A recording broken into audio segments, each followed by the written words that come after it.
Today's show is sponsored by the ABV Barrel Shop. The ABV Barrel Shop is located in the St. Louis metro community of Arnold, Missouri. The ABV Barrel Shop is focused on one thing: single barrels. Best of all, you can try before you buy. Head over to abvbarrelshop.com to sign up for their email and text distribution so you know what they have in stock, what classes are coming up, and who from the industry may be coming in to visit. The ABV Barrel Shop. It's where single barrels live. We are also sponsored by the Bar to Go. The Bar to Go offers traveling minibars that are no bigger than a small purse or toiletry bag. Best of all, they are fully customizable so you can create the perfect piece that is unique for you. If you own your own business, what a fun and unique way to promote what you do. Check them out online at thebar2go.com. That is the number 2 in the Bar to Go. If you have wholesale questions, call my friend Isabel Clark at 504-481-1297. Finally, we are sponsored by the Neely Family Distillery. NFD is a family-owned business that keeps ringing up awards in the spirits world. Head to Sparta, Kentucky to experience the family history, award-winning spirits, and meet the Neely family. Check them out online at neelyfamilydistillery.com. Now, on to the show. Hey everybody, Steve here. Hope all is well your way. Wanted to rebroadcast something that we did a little while ago. This is an interview that we did with Jason Brauner to kind of make the case that he belongs in the Kentucky Bourbon Hall of Fame. He continues to build upon the momentum that he had even when we did this interview. He's done a lot more things since then, including launching Buzzard's Roost and opening a distillery and, continuing the tradition of rolling the barrel down Frankfort Avenue. Now they're rolling it down Whiskey Row. So he just has done some amazing things that really position him to belong in the Kentucky Bourbon Hall of Fame. Hopefully we can get him there. Kind of doing a little bit of a PR campaign this year in hopes that maybe the right person sees it and puts him in next year. If that doesn't work, the next year we will do a full out blitz, probably a movie. That certainly worked with Jerry Dalton, and we can employ that again. I don't want to keep doing movies, and I don't want to get under their skin where they're like, you know what, he's not going in because this guy's annoying. So just trying to balance the delicate line of what is informational and what is annoying, and I don't want to cross over into the annoying. So doing a PR campaign, some stuff on social media, as well as this rebroadcast of this. Hopefully this helps. If not, again, we'll take a look at what we can do next year to really make a push. But hopefully this is successful and Jason ends up where he belongs in the Kentucky Bourbon Hall of Fame. So here's this great interview we did a few years back. Hope you enjoy it, and back with our regular programming tomorrow. Let's drink!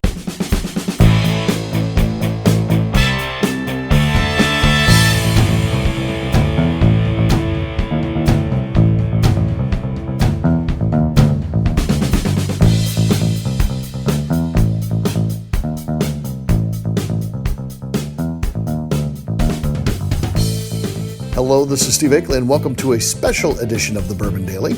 Today's show comes from an event that we did with our new virtual bourbon online learning company, and I spent some time talking to Jason Brauner. We've done this awareness campaign where we're trying to get him into the Kentucky Bourbon Hall of Fame. So we talked about his career in bourbon, from before he got started at Bourbon's Bistro, to the things that he was doing from the beginning, to the things that he's done through the years. And hopefully, as you listen to it, you agree that he has made the case to get into the Kentucky Bourbon Hall of Fame. We ask that hopefully you want to get involved yourself and head over to abvnetwork.com. There's a petition right on the homepage. You click on Jason's face and it'll take you right to the petition, and you can sign it. It just takes literally a couple of seconds. So if you wouldn't mind doing that, that would really help us out in what we're trying to do. For now, go ahead and give the show a listen. Hello, everybody. Thank you for joining us today for the special awareness campaign meeting about getting Jason Brauner into the Kentucky Bourbon Hall of Fame. So it's our first of these live events, this new virtual bourbon thing that we're doing. And we appreciate everyone kind of being part of this and helping us get through this first one here. I think it's going to be pretty cool.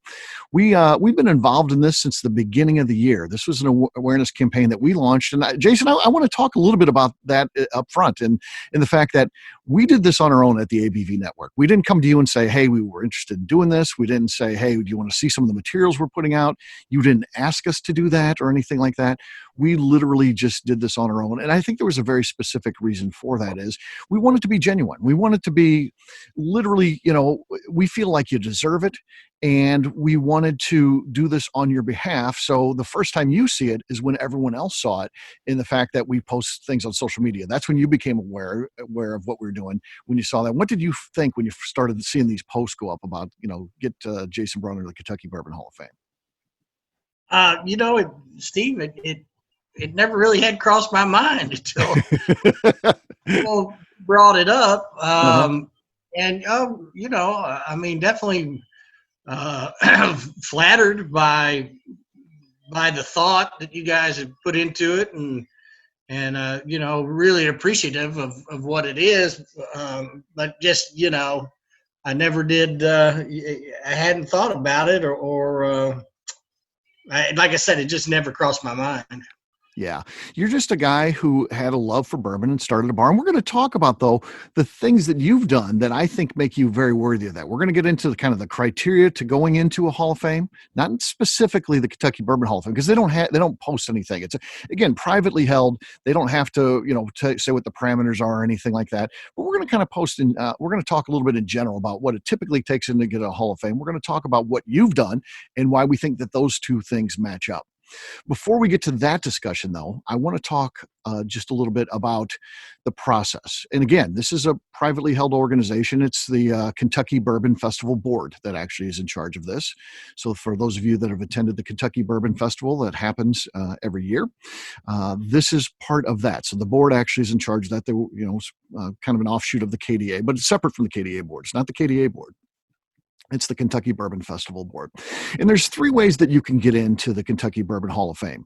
Number one, the heritage brands. So when we say heritage, we're talking about the big brands. And you can see the ones that are on the Bourbon Trail now. So all those big companies, they can actually nominate people. And I don't know what happens with the process, how they decide versus who gets nominated versus who goes on to the ballot, because then there is a ballot and then all the members can then vote on it.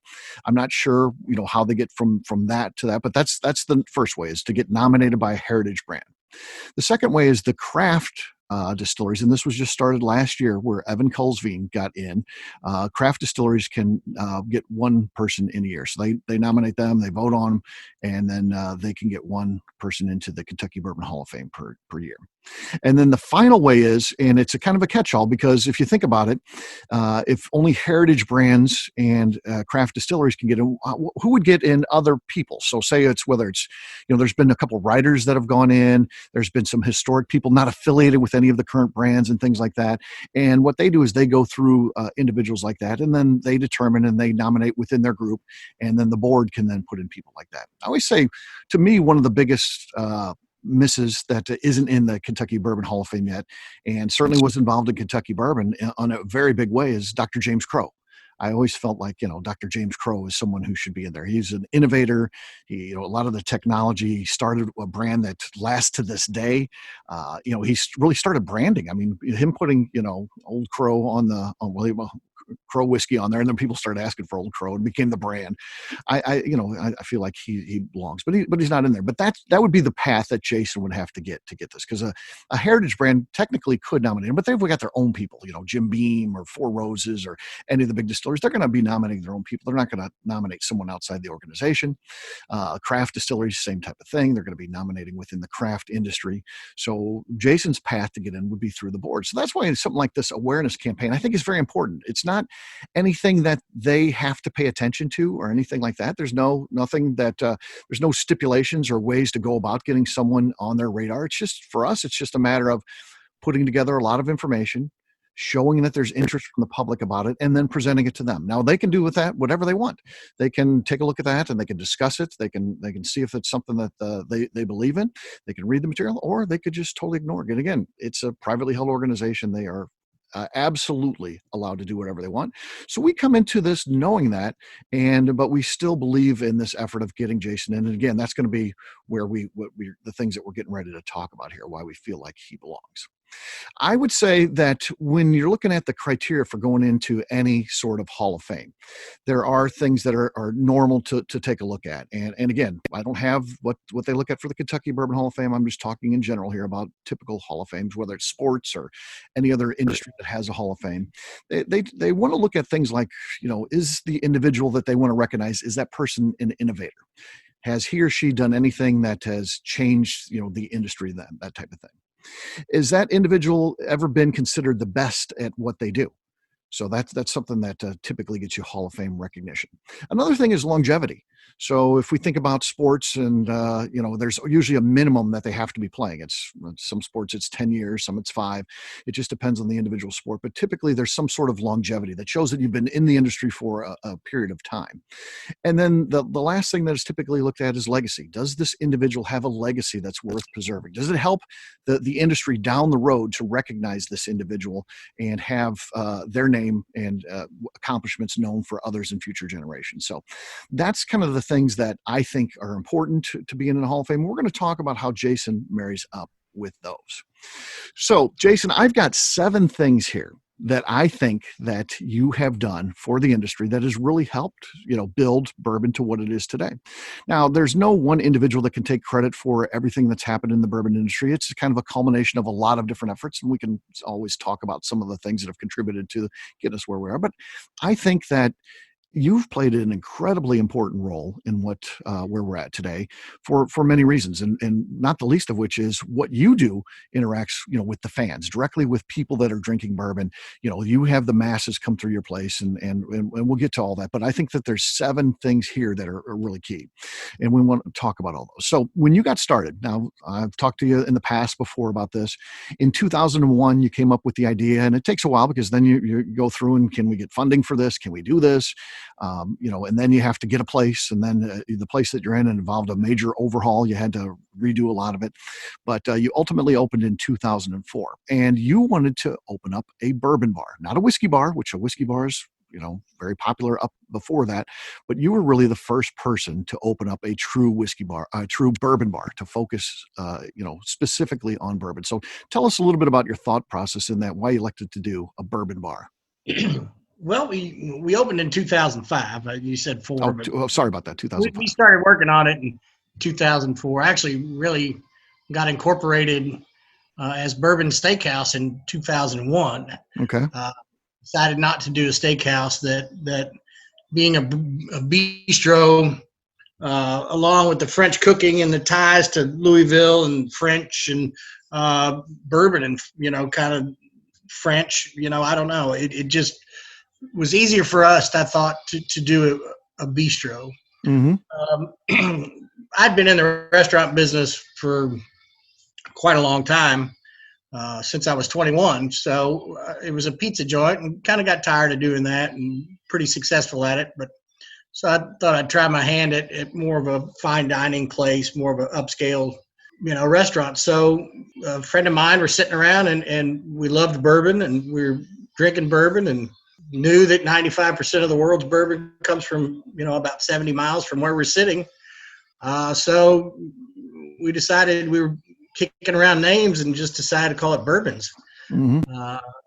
And once we decided on the name, so, it started out more of a restaurant than what it was going to be. Once we decided on the name Bourbons, I thought it was a great backdrop for, Southern food, the kind of cuisine I wanted to do. So then I just really dove in, and by chance, my wife was going through a continuing education pamphlet from Bellarmine College, and saw that there was a bourbon history class. It was actually taught by Mike Veach, mm-hmm. and so ended up taking the class. It was a several-week class, and just completely and totally interested in it, with the history and all, and knew that I didn't know as much as I needed to know to open a restaurant like this and do it correctly. Right. So even after, taking Veach's class and becoming good friends, just really dive into the history of bourbon and all the research and whatever, just something that I really enjoyed doing. And the industries in Kentucky, which were, for a long time, tobacco and the horse racing industry, both of those have taken a big hit in the past 15, 20 years. And I thought bourbon was undermarketed, and I was already a big fan of bourbon, and I just thought it was undermarketed. And so we were basically out to educate the world about bourbon. Mm-hmm. That's what I wanted to do. go back to around that time, my wife and I take a trip to Napa Valley. And, we do the winery thing. Me being in the restaurant business, I knew a little bit about wine.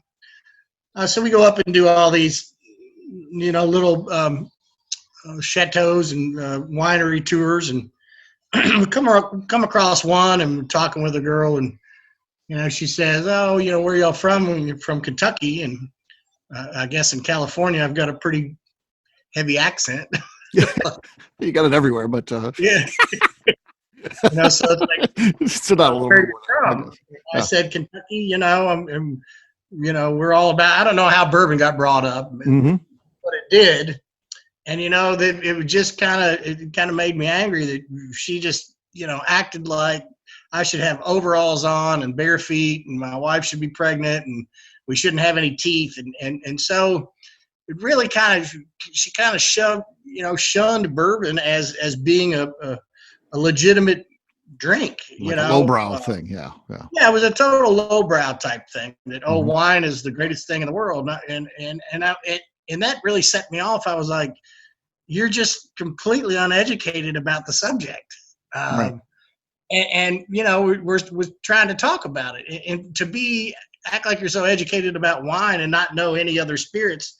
I mean, that just kind of aggravated me, and it kind of pushed me further to say, we've got to educate people about this, because this is what people think of us, and I didn't care for it. Right. Yeah. It's hard to even imagine that now. Now we think of all the education that's out there on bourbon and all that's available. And most bourbon fans, that's equal part of what they do. In addition to drinking and enjoying the bourbon, there's all these other aspects, whether you're listening to podcasts or you're reading about them. There's plenty of books.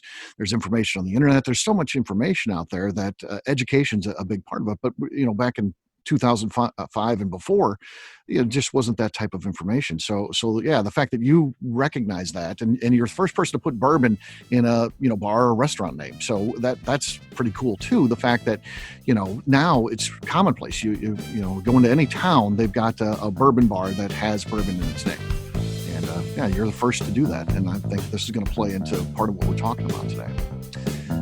Okay, what we're going to do next, we're going to take a quick break. And then when we come back, we'll finish our conversation with Jason. We'll do that in just a few.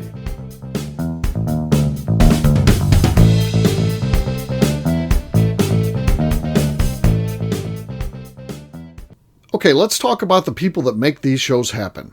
First up is the Stave and Thief Society. Via their in-person class at Moonshine University in Louisville, Kentucky, the Stave and Thief Society is the place where you, a bourbon enthusiast, can expand your knowledge and emerge an executive bourbon steward.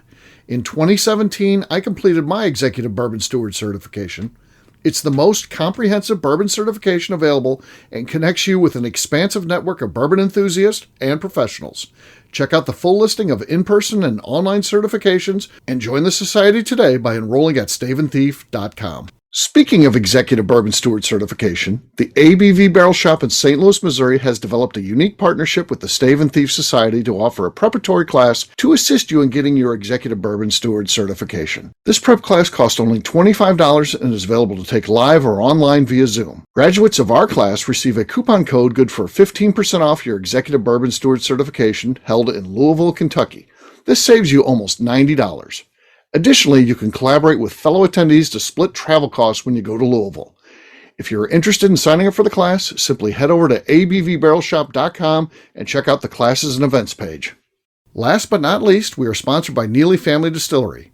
Royce Neely is the 11th generation distiller in one of America's oldest distilling families.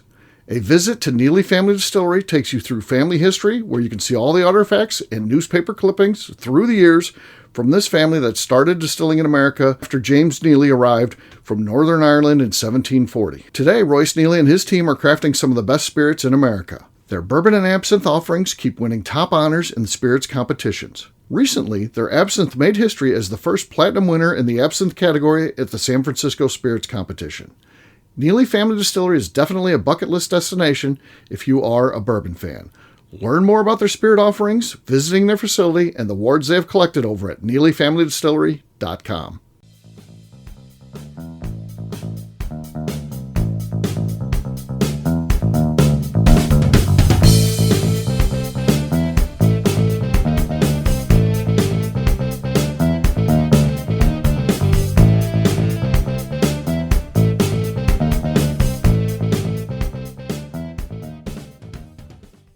Hello, this is Matt Rainey, and you are listening to the Bourbon Daily. One day when I grow up, I'm going to grow a big boy beard, just like Colonel Steve. All right, everybody, welcome back. This is Steve Akeley, and yeah, we're going to be turning that conversation right back over to Jason and I, where we talk more about his career in bourbon. The second thing that you did right out of the gate too, and again, seems so commonplace now, and you think that, well, it's everybody does this, it's not a big deal, but again, 2005 you open up, and you started right out of the gate doing bourbon experiences. And again, this is the norm today. Distiller dinners and events where you bring in people from the distillery, whether it's master distillers or that type of thing. You literally were doing that from the day that you opened in 2005. No one else was doing that. There was no call to bring in distillers and host a dinner and that type of thing. So tell us about what you were doing with that and how you even came up with it. Well, I'm not really sure what started the idea. We were obviously looking to drive business on. We used to do our bourbon dinners on a Monday evening. Mm-hmm. So what really drove us to do that, what the spark was, but, and maybe it was from some of our distributors to where they said, okay, well, you can have them come by and talk with some people if that helps out. Say, Fred No or Jimmy Russell. I mean, Bill Samuels, they all ended up Julian coming. Van Winkle, yeah. Yeah, Julian and Preston. And I'm not sure, I'm sure it's probably prompting with our, culinary background. And plus, I didn't know all that I should have about what all these bourbon guys and bourbon people. And so I was like, sure, let's craft a dinner around, a 3-course dinner or a 4-course dinner around 4 or 5 different bourbons from a certain distillery. And we would do that. We did that once a month. And we had a different distiller every month, and I would book almost the whole year, go through and do all the distilleries, and of course at that time there was the main 8 or 9 big guys. There really wasn't a bunch of craft or anything around, so it was just kind of the 8 or 9 big ones, and we would rotate them, and they were glad to do it, and then sitting through all the dinners and getting to know all the people personally, I learned their side of the story. And right. When you hear one person talk and then the next person talk, there's some similarities, but there's also what's their individual take. Yeah. Yeah, there's a little bit of folklore and things in there. So I really learned a lot from those dinners and enjoyed them. And I think, when I go back and do the math, we probably did over 100 bourbon dinners to where people were just getting tired of doing them. So we stopped doing them. And then maybe a year or two later, all these new bars and new places started picking them up again. So we had done them and stopped doing them before a lot of people actually even started doing them. So yeah, I don't know. I mean, and we, I love to interact, but all the guys and gals are so busy now, traveling around here to there, we really don't get the same shake we used to, but right. It's understandable. Yeah. Another thing when we're talking about innovation, and who knows, maybe this happens on its own because it's certainly popular on the wine side beforehand. But what you brought, again, having a wine background and even enjoying that vacation out in California is another thing that you brought to the table. And again, First Bourbon Bar is bourbon flights. The fact that, hey, let's introduce bourbon fans to something a little bit different here. Let's do flights of bourbon, and they can be all paired different ways. Maybe it's a theme by distillery, maybe it's by barrel strength, whatever it is. But you started doing that right away too, correct? We did. We, that was a thing that I had taken from the wine industry. There had always been some wine flights, and I don't know anybody that had did it up to that point in the whiskey industry, but so, I had the idea that I used some barrels for decorations around here when we first opened our patio. So I went to Jim Beam, which they didn't even have a visitors. They didn't have tours or anything, but I picked up a trailer full of barrels, brought them back, and my wife's brother actually made flight boards out of them. I told him what I wanted to do, and he's kind of a woodworker and really made some cool flight boards. So they were made out of barrel staves, and it was really cool. And we decided to come up with different themes for flights, and it also kind of took it, it paired with the dinners well. So as well as doing wine flights and doing flights at the dinner, we just kind of decided to offer them, all the time. That's part of our education. You would get to try something without buying the whole bottle and taking it home. Mm-hmm. Yeah, so we're talking all big things that are part of the bourbon industry now, and you're doing them before anybody else. And the next one too is also huge. And matter of fact, I think it's probably a big driver of why bourbon's so popular today, and that's barrel picks. And I've been to the distilleries with you doing these barrel picks, and you were, in many cases, if not the first, you for sure were always the first, restaurant or bar that ever did barrel picks, and that's across the board with all the distilleries. You wanted to start buying barrels before people bought barrels of bourbon. So tell us about your interest in that and how you got started with that. You just pick up the phone. You knew some of these people. Did that lead you to get to the right people at the distillery that could help you buy a barrel when you were trying to do this before it was a thing? Yeah, I guess it was. The first barrel that we did, the first barrel program, was a Woodford barrel. Mm-hmm. And that was Chris was there, and we got to go into the yeast room, and I mean, he really took us through the whole place. It was a great tour and lunch, but there, if anybody's ever been on their tour, it's actually you pick the two best barrels, and then they put them together, and that becomes your Woodford single. The thing that I did, and to make mine a little bit different as what's on the shelf, is I had them not to chill. I had mine. I didn't have it chill filtered. Right. And they made a kind of a big deal about it. I was going to partner up with a liquor store like I do now, and I was going to sell some of it on the shelves under my name, Bourbon Bistros, try to do a little cross marketing out there.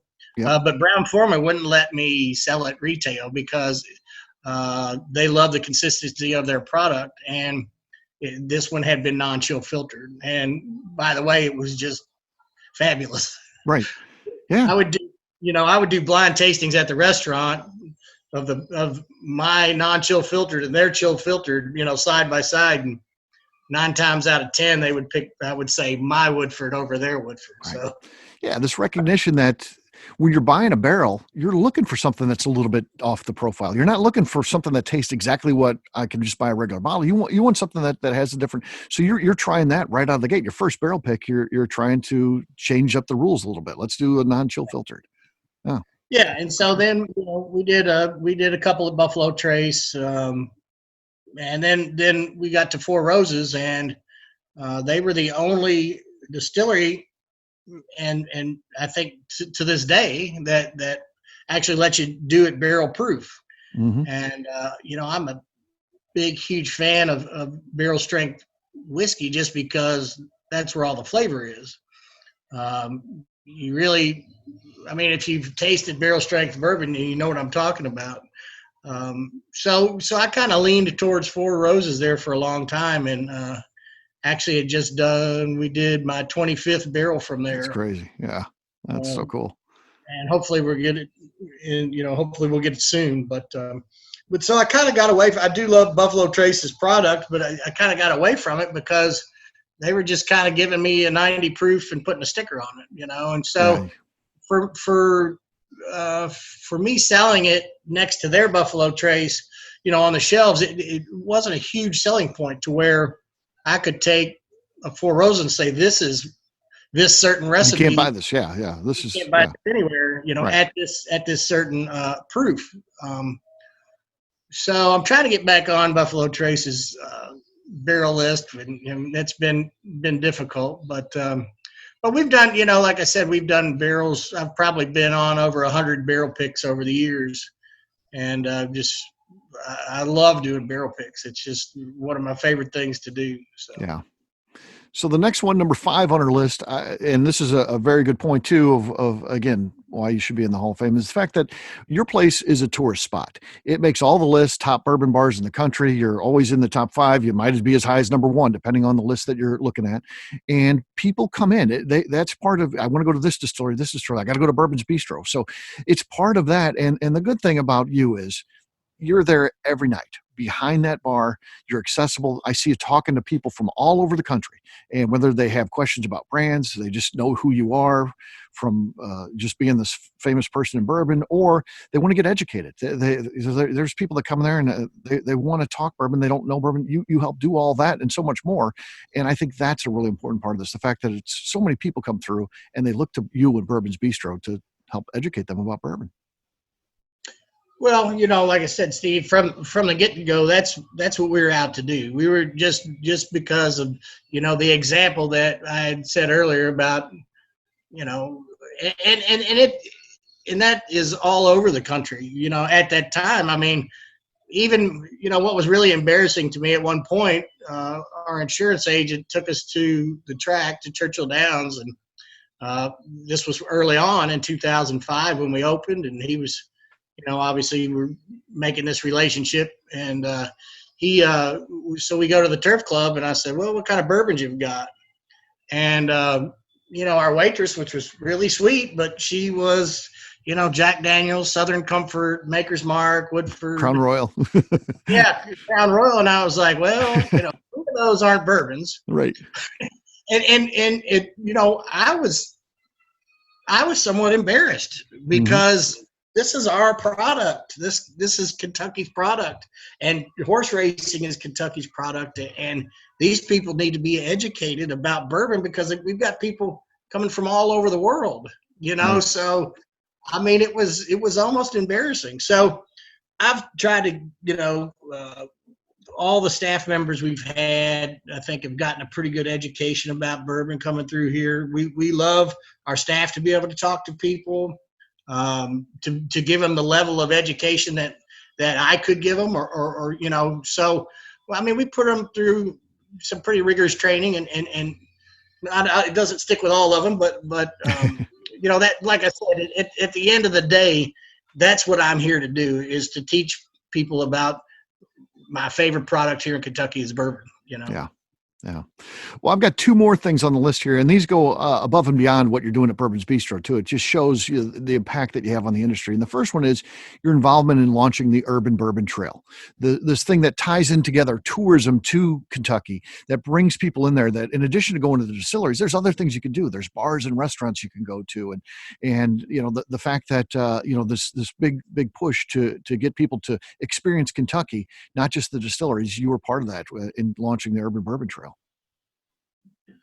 Yeah, I can remember a friend of mine, Stacy Yates, who's with the Convention Bureau, just fabulous lady, and we were sitting at one of the back tables, and she kind of ran the idea. She actually had the idea to build some tourism around this, and do kind of what they were doing out in wine country, as far as is going to see a bunch of different wineries. So she kind of took it from there and asked me about it. And I said, wow, what a great idea.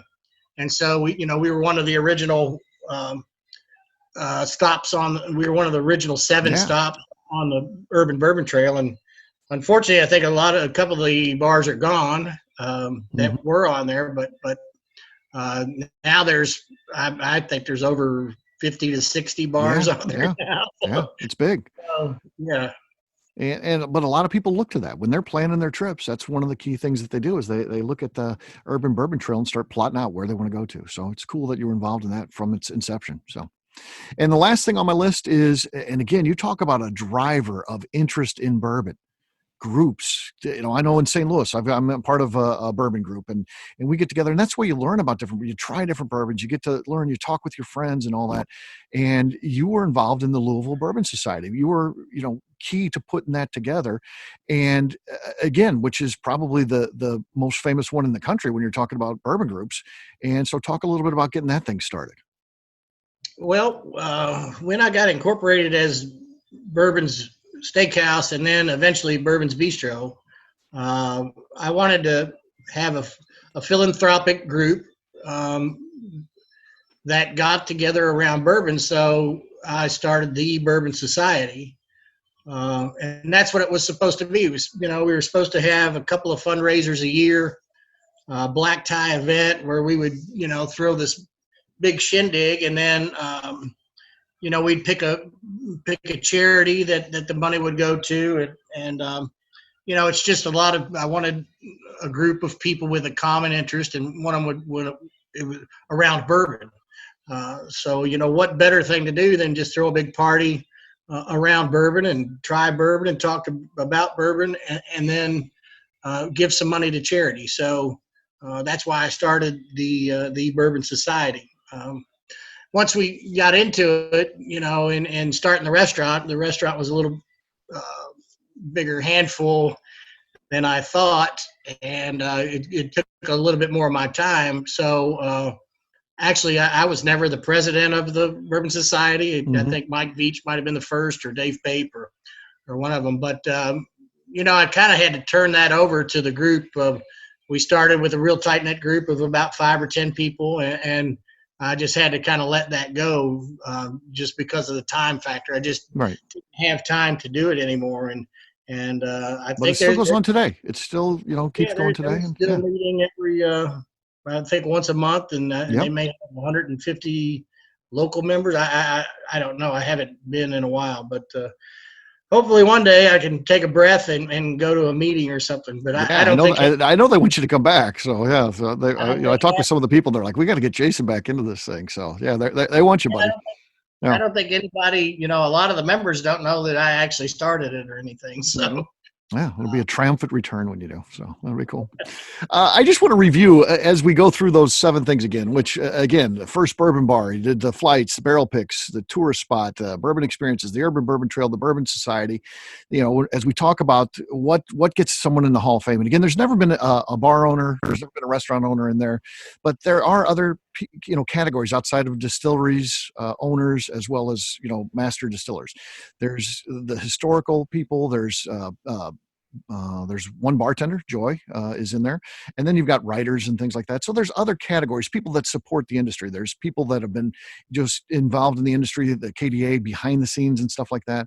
So there's other people outside of the traditional people that you think would go into the Kentucky Bourbon Hall of Fame. So that's why I think good recognition needs to be looked at, for Jason. And, the 4 criteria that I came up with: innovator, absolutely. All that entire list, all things that he was the first to do in the business.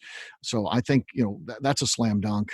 Was Jason ever the best at what he does? Yeah, he's the best right out of the gate, and continues to be today. So, he's been on this, what's now going to be a 15-year run, and, Bourbon's Bistro is still top bourbon bar in the United States. So yeah, he's definitely been the best. So that goes to the longevity. Yeah. You talked about when we were talking about the Urban Bourbon Trail, getting that thing started. And unfortunately, several of those bars didn't make it. You're still there, and you're still talking about bourbon. You're still doing the things that you did from the beginning. And then finally, your legacy, is that worth preserving? And I do think it is. I think that the industry should recognize what you've done, why you've done those things. If they want to foster this great relationship with bourbon bars and continue to build upon that, the fact that they would recognize somebody like you for what you've done, I think is very important to the legacy of the industry.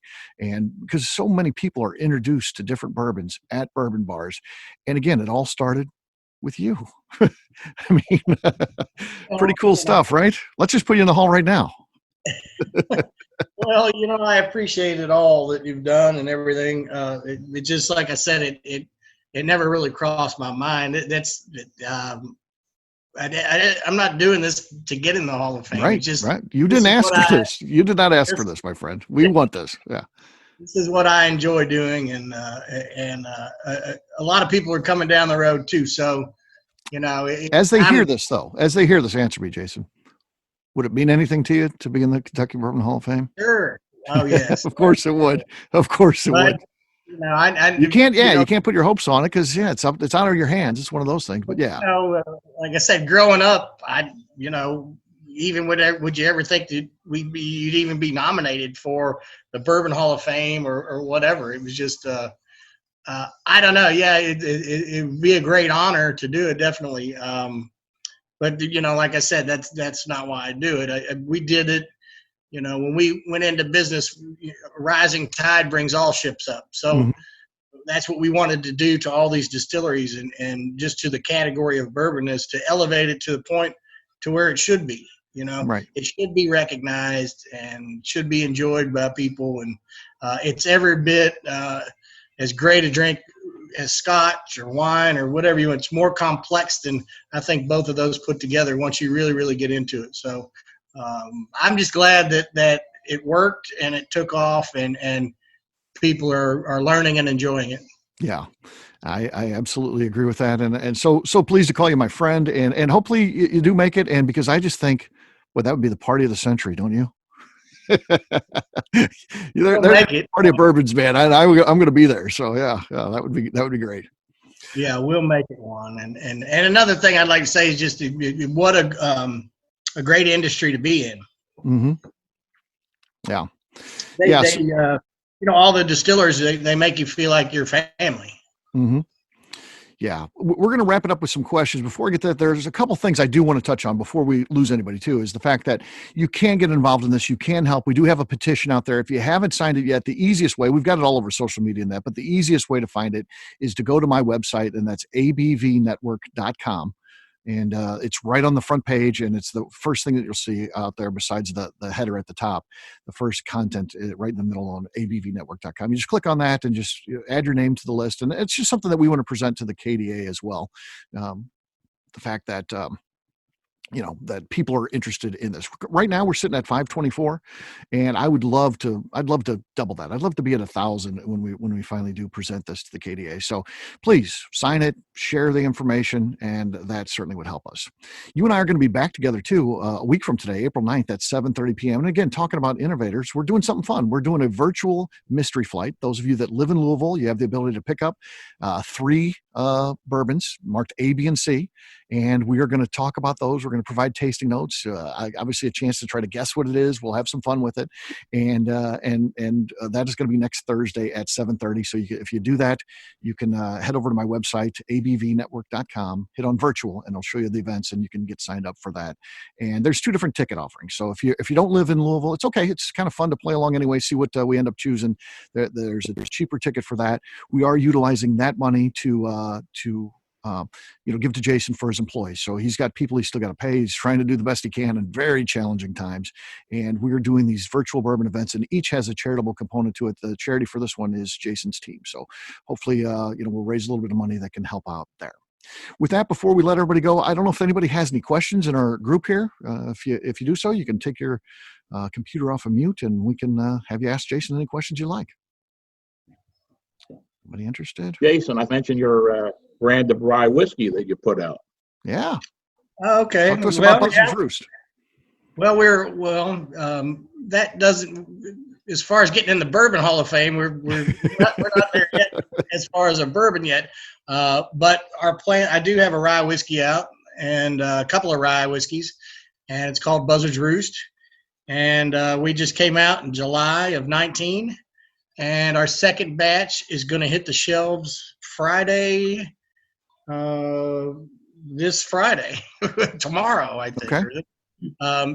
So that's going very well. Our plan is eventually to do bourbon. We're sourcing some whiskey, and we've got some pretty cool things we're doing with some barrel innovation, which, could be a whole nother show maybe one day, Steve. Yeah. You partnered with Independent Stave, which is cool. Yeah, we're working with those guys, and we're working with MGP, and I think we've got a really great product out there. I'm a big bourbon fan, never was a rye fan, so I made a rye that a bourbon lover would like. Okay. It's very good. Thank you. It is very good. You never could I never could sit around and sip on ryes, but I think I think we hit the mark here with you can sit around and sip on these ryes, and they've got a nice proof on them, and you can even make some pretty good cocktails out of it. But I'm kind of a traditionalist, so get out there and try it. It's good stuff. Thanks for that mention, Fred. Thank you, Fred. Jason, I have a question. Where are you distributed with your product, your rye? Well, right now we're in the state of Kentucky. We're not in all the shops. I like a lot of the local stuff. We are in Total Wine, though, which has been a very helpful to us. Nationally? No, just in the state of Kentucky for now. Okay. So obviously we're going to increase our footprint here in Kentucky as far as being in more shops and more places. next, what we have on the horizon, we hope, is Chicago is next, I think, and then St. Louis. And I think we're going to work with Steve. And Yep. Yeah, I can help you with that. And we'll get you in there. And Total Wine over there in St. Louis. And so we're just going to kind of grow it grassroots like. And hopefully we'll get there. So Chicago, we're in Kentucky, and then hopefully Chicago, and then St. Louis. Yeah, very cool. We'll wrap this one up as we always do by talking about where you can find me. I am Steve Akeley on Twitter, Instagram, or Facebook. I got a website, steveakeley.com. We've also got a company website. That thing's abvnetwork.com. You need to check it out because everything that we do is out there. The petition to get Jason in the hall, right there on the main page. Our previous shows are out there, blogs, and so much more, abvnetwork.com. If you like what we're doing, please give us a 5-star review on whatever podcast platform you listen to. It helps new people find the show, which is very important to us. And finally, if you want to get involved, head over to patreon.com/the-ABV-network. That's it for today. We'll have a brand new show for you tomorrow. Looking forward to that. Until then, take care, everybody. See you.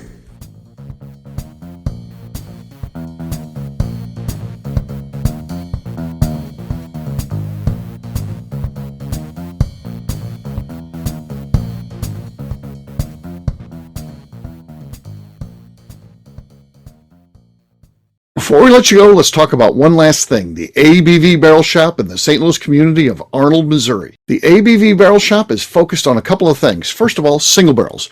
We are the place where single barrels live. We go to distilleries, taste through the whiskey, select the best barrel, and have it shipped to our store where we present it to you, our customers, by allowing you to try before you buy. We're also known for the classes that we have in our education center in the store, as well as the events we have with industry professionals from the bourbon business. If you're in the St. Louis area, please come by and visit us at 6 Fox Valley Center in Arnold, Missouri. Or at a minimum, at least sign up for our email and text distribution so you know exactly what's going on in our shop over at abvbarrelshop.com.